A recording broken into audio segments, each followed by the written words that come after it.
आदि कवि वाल्मीकि।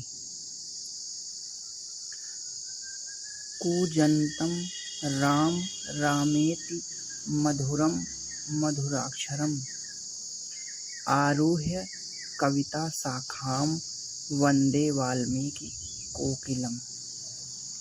अंगिरा गोत्र में उत्पन्न एक ब्राह्मण था, रत्नाकर। लुटेरे डाकुओं के संग से वह भी क्रूर हृदय डाकू हो गया था। धर्म कर्म में तो कभी किया ही नहीं था। बचपन से ही कुसंग में पड़ने से विद्या भी नहीं प्राप्त की। वन में छिपा रहता और उधर से निकलने वाले यात्रियों को लूट मारकर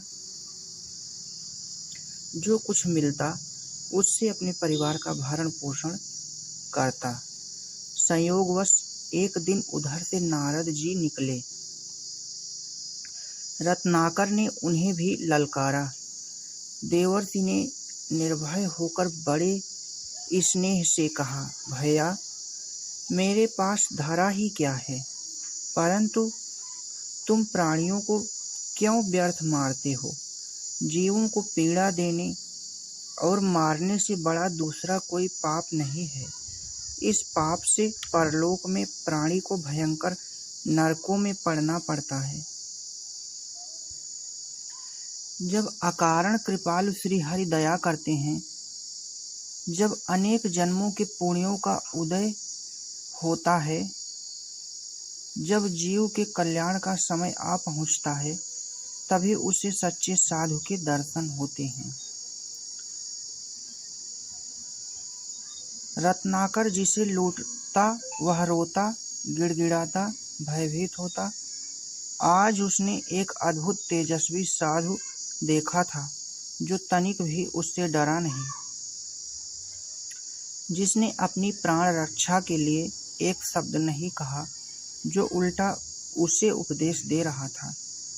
क्रूर डाकू पर प्रभाव पड़ा।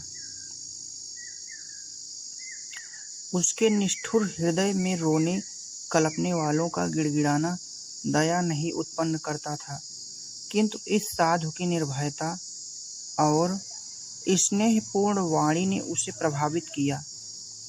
वह बोला, मेरा परिवार बड़ा है, उन सब का पालन पोषण अकेले मुझे करना पड़ता है। मैं यदि लूट कर धन ना ले जाऊं तो वे भूखों मर जाएं।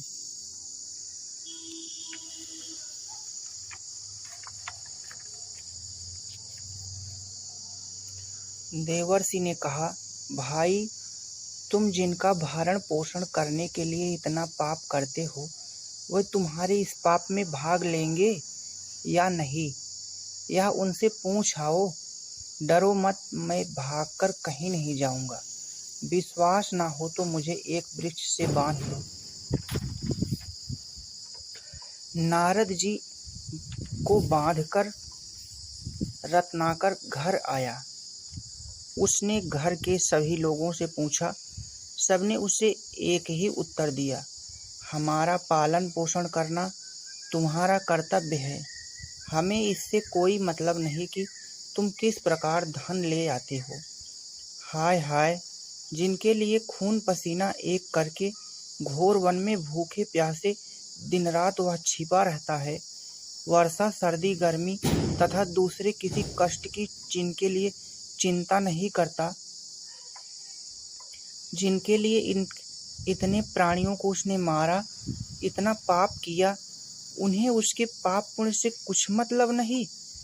मारे शोक के रत्नाकर पागल सा हो गया। एक क्षण में उसके मोह का सारा बंधन टूट गया। रोता हुआ वह वन में गया और ऋषि के बंधन काटकर उनके चरणों पर गिर पड़ा।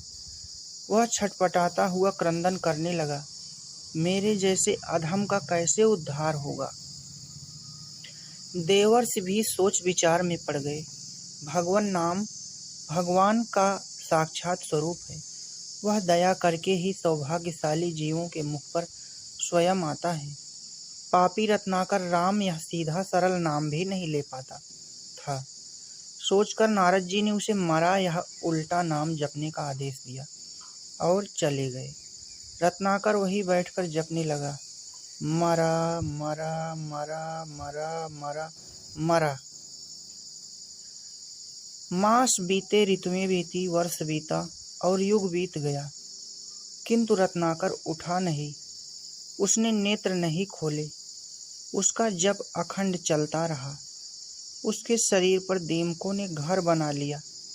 वह उनकी बावी वाल्मीकि से ढक गया। अंत में ब्रह्मा जी इस तपस्वी के पास आए। उन्होंने अपने कमंडलू का अमृत जल छिड़ककर उसके दीमकों द्वारा खाए हुए अंगों को सुंदर पुष्ट बना दिया। उन सृष्टिकर्ता ने ही उसे ऋषि वाल्मीकि कहकर पुकारा। वाल्मीकि से निकलने के कारण उस दिन से वह वाल्मीकि हो गया। जो भी क्रूर दस्यु था, प्राणियों को मारना ही जिसका कर्म था, भगवान नाम जप के प्रभाव से वह परम दयालु ऋषि हो गया। जब उसके सामने एक दिन एक व्याध ने क्रौंच पक्षी के जोड़े में से एक को मार दिया, तब दया के कारण व्याध को श्राप देते समय उसके मुख से श्लोक निकला, वैदिक छंद तो अनादि हैं, किंतु लौकिक छंदों का वह प्रथम छंद था। उसी छंद से वाल्मीकि जी आदि कवि हुए। जय श्री राम, जय श्री राम, जय श्री राम, जय श्री हरि, जय श्री हरि। सीताराम सीताराम सीताराम सीताराम।